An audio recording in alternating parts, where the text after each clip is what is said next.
How you doing, everybody? Arman here, Wednesday, February 22nd, 2023, week 8. I always like to know what week it is in the year, 52 weeks, and it's a rhythm. How are you doing with your goals? Somewhere after the first month of the new year is usually when the rhythm of things or the excitement of and the novelty of new ambitions and aspirations starts to wear off. So then it comes down to really your discipline, your schedule, your rhythm that you've been able to find or establish for achieving those aims. Remembering that life in general and the year, if you look at 52 weeks, is more of a marathon, not a sprint.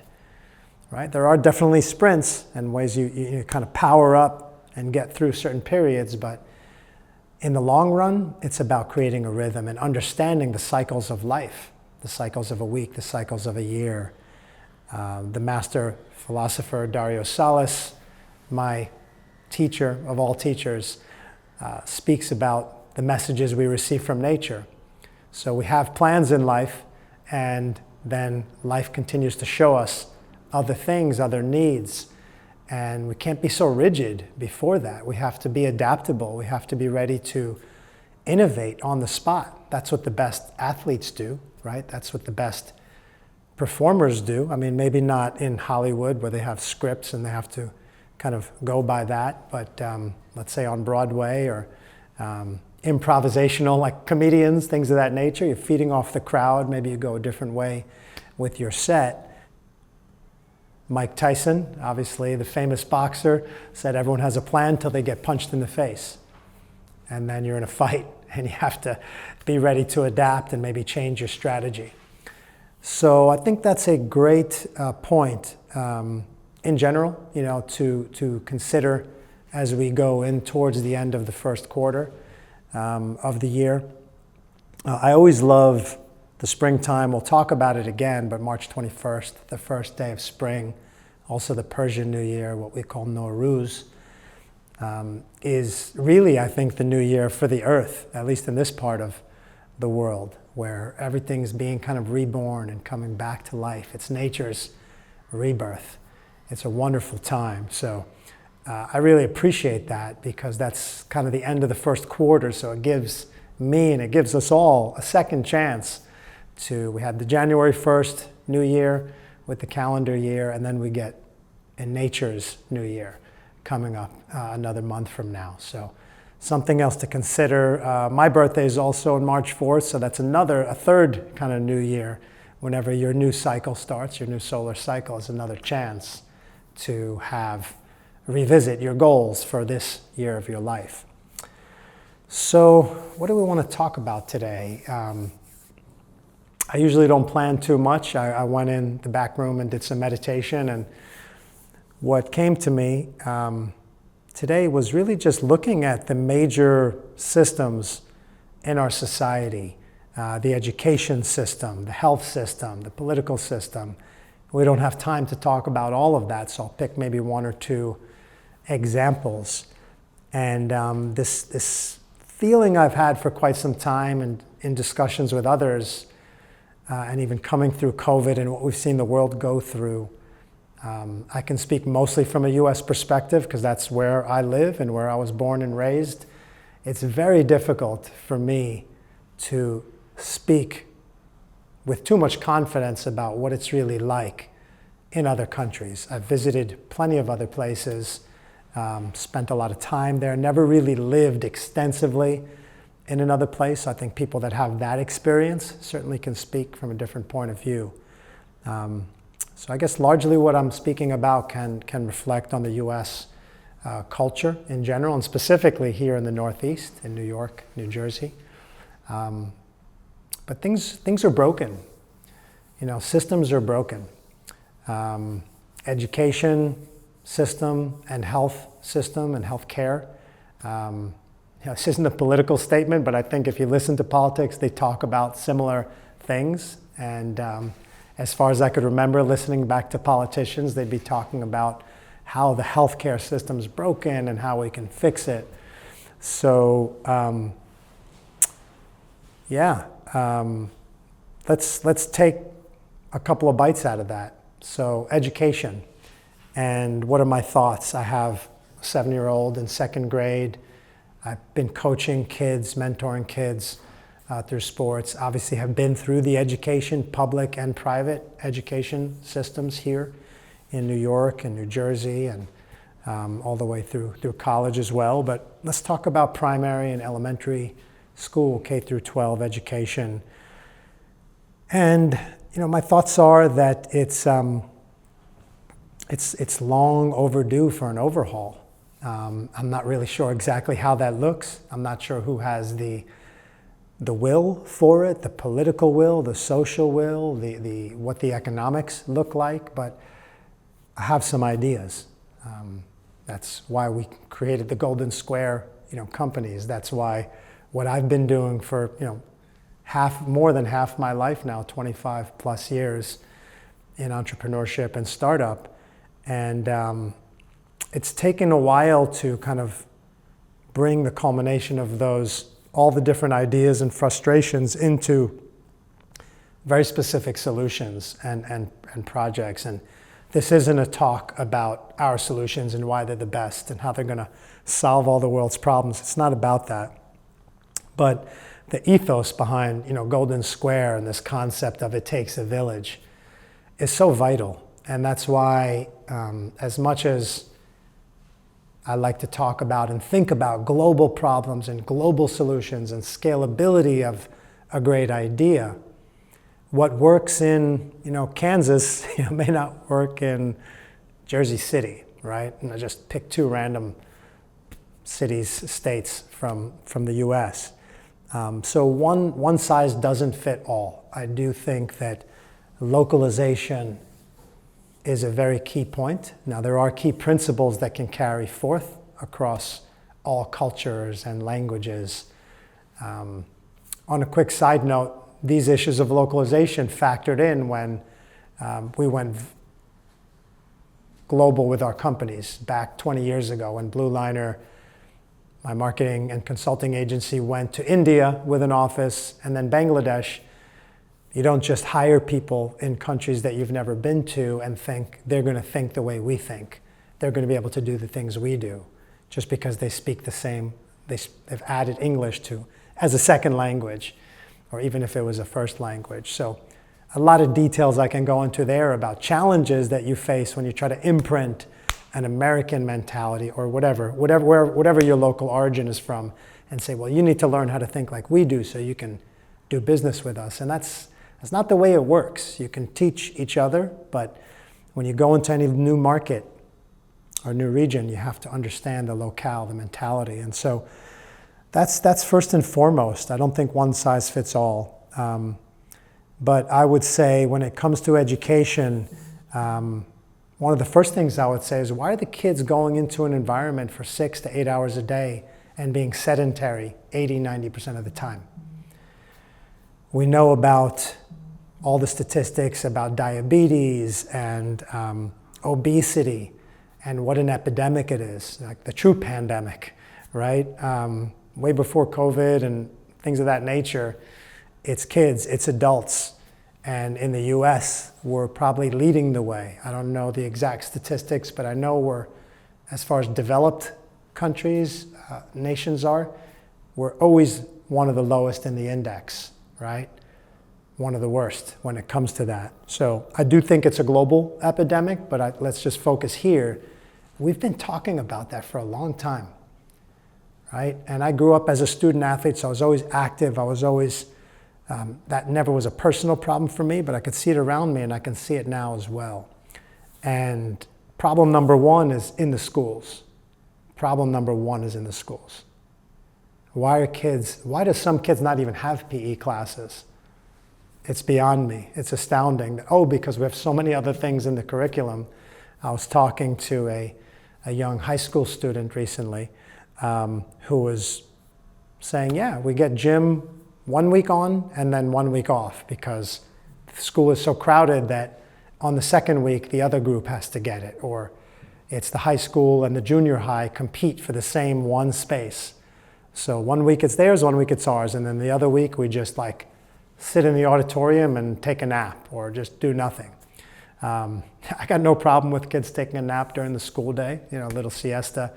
Nothing wrong with that for a recharge, but it's an astounding issue that we prioritize movement, mobility, and activity, physical activities at such a low level. Combine that with the poor level of food and the quality of food and snacks and drinks, sugary drinks.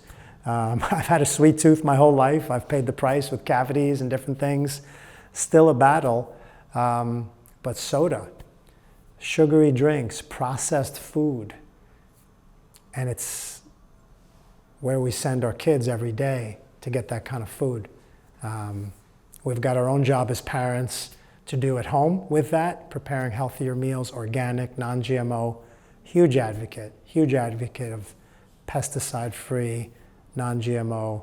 And again, that's a whole nother ball of wax and topic, but those would be the first two solutions for schools. You know, you bring in programs like Sips and Kicks, right? Companies like Blend FC or your own version of it. You have your staff already there preparing food. Give them some blenders, get them some healthy fruits and vegetables every day, work with the local farms. This is that local concept. What can each community do locally to look at its resources? Get the kids involved. Kids come to our camps and love making smoothies. Teach them what goes into making healthy food. That's an education. Going to school and learning what vitamins come from which fruits and vegetables and other food sources. Learning how to bake, right? There used to be baking classes. There used to be wood and workshop.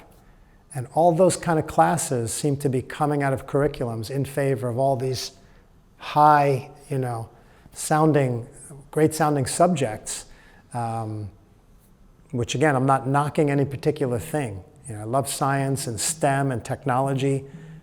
It's wonderful. There's a lot of great high-tech things. Last week we talked about analog versus digital. Kids getting digital skills, no problem with that, but we need to find a balance for that instead of letting them say, oh, everything you do now has to be in front of a laptop, in front of a smart board, etc. I think there's a balance and there's a limit to that versus, again, getting back to the analog, the tactile movement. So if I started a school, and maybe one day we will, maybe out of the Golden Square Village, it'll necessitate us actually showing the model and proving the model. But I would consult other charter schools or private schools or any type of school that's willing to be a little more innovative. And I know some are more so than others. It would be of that, call it a 7-hour day. At least 50% of the time is not in your seats. And I talked to, actually, my friend Chad, founder of Sips and Kicks, had imprinted those types of ideas, you know, in me as well, and we had some good brainstorming about that. A scenario where kids just had more activity. So this would feel a little more like camp, and maybe Girl Scouts, Boy Scouts than school, but why not? Why not? Get kids outside. Get kids in nature, more field trips, more days out of the mundane, day-to-day, sedentary scenario. So that's kind of the overview that I can feel right now to communicate. And obviously it's easier said than done, and there's all kinds of standards, and the kids have to pass certain standards in math and English. Believe me, the kids are going to do better in their math tests when they've just spent an hour sweating on the basketball court.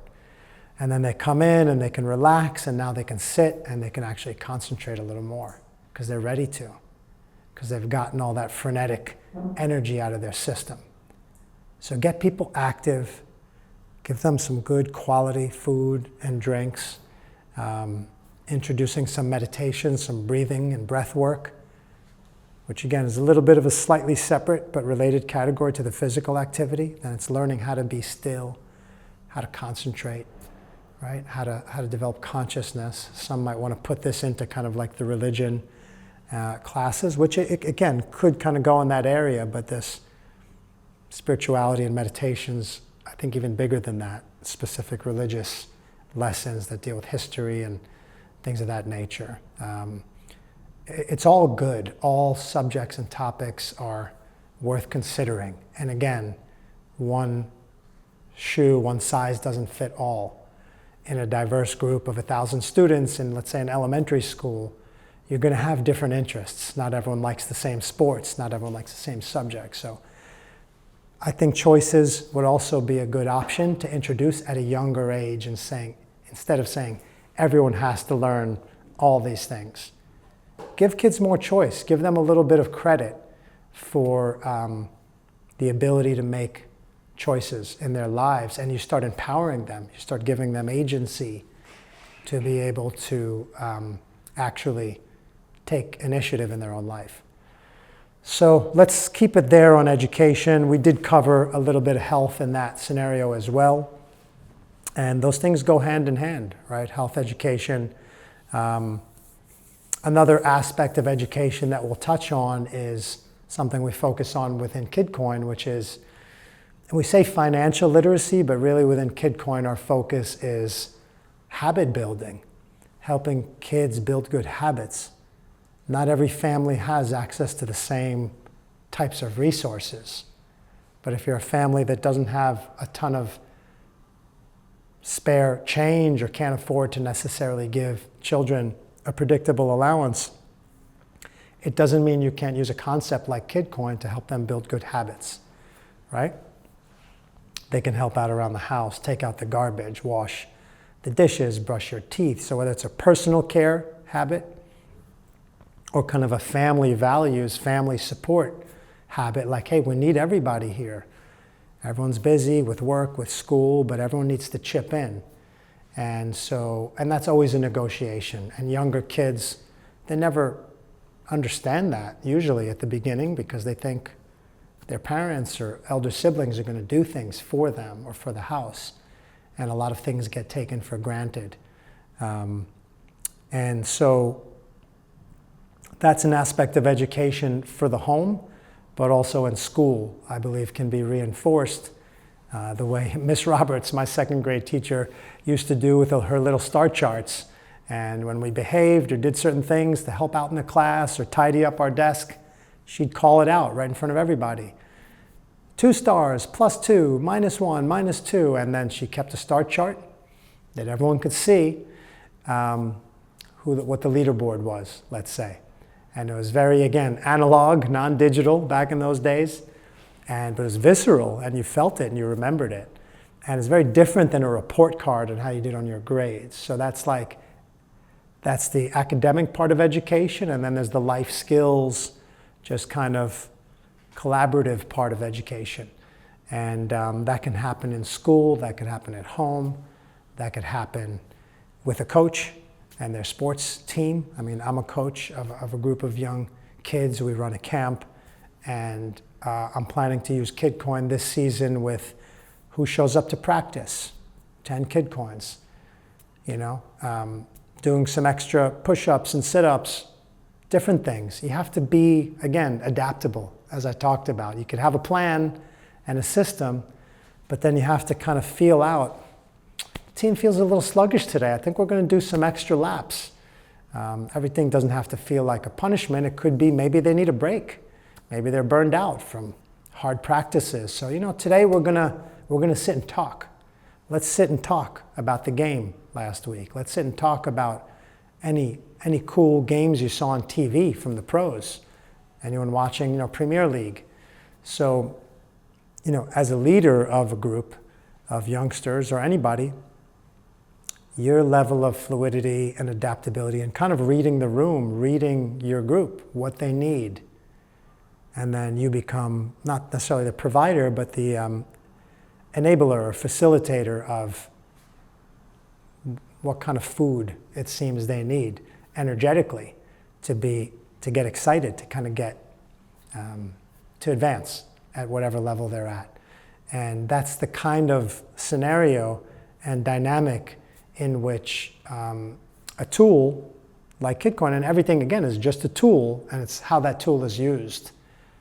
From the adult that gets to coordinate, and then from the group, that's that group of kids, that group of students that can benefit from a predictable system, an organized system where they understand kind of the rules of the road and they kind of learn how to play the game, so to speak. And by doing so, unbeknownst to them, they're building good habits. And it's kind of like a little bit of carrot and stick where there's a reward for doing the good deeds, and then you're misbehaving or kind of acting out, not getting things done, and there's a penalty. And it becomes a clear system. So again, that people keep thinking KidCoin, oh, it's financial literacy. Not necessarily financial literacy. It's more about habit building and life skills development, but through a fair system, hopefully a just and fair system. It depends on who's setting it up. Some parents or teachers might be more strict and abuse that tool or use it as a way to really punish. And that's obviously something I wouldn't support.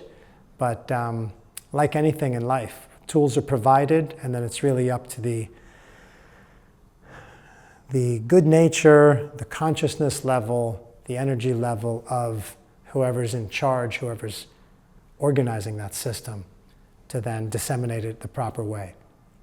And so I'll just kind of close on that note to bring it back to the broken systems in the broken world and how to keep an optimistic mentality. I'm an optimist. I've always been optimistic, looked at the bright side of things and considered how we can get better, how we can improve. It's not always easy when you look around and you see a lot of things disjointed or problematic, but you see room for opportunity, you see room for improvement. If you're optimistic, you look at it and you say, how can we get better? And you either build or develop solutions or look at some positive models of things that are out there and bring those to the table. So I'd say, to affect any of these changes, we need to see how we can partner with leaders, whether it's principals of schools or any head of a city, could be at the government level, could be at an education level, could be some community centers, could just be other private businesses and entrepreneurs. And that's who me, myself, B Labs, Golden Square, and our team is looking to connect with, to partner with, like-minded people, and also just open-minded leaders that also sense and feel there's problems here. They might seem insurmountable, but with enough will and with the right leadership and the right level of energy, consciousness, it's really a consciousness-driven approach from the top down. With that kind of energy level, we can solve problems that we might have yesterday or the previous days thought weren't able to be solved. The things that we aren't able to solve in one level, if we're able to get to another level energetically, we can see new things. We can kind of see the landscape from a new level and a new perspective. And from there, we can bring down new solutions. We can intuit them and bring them and manifest them down into the planet. All right, so let's take that inspiration. We're doing it every day, but I want to share that with you all here and bring it to the world. Peace.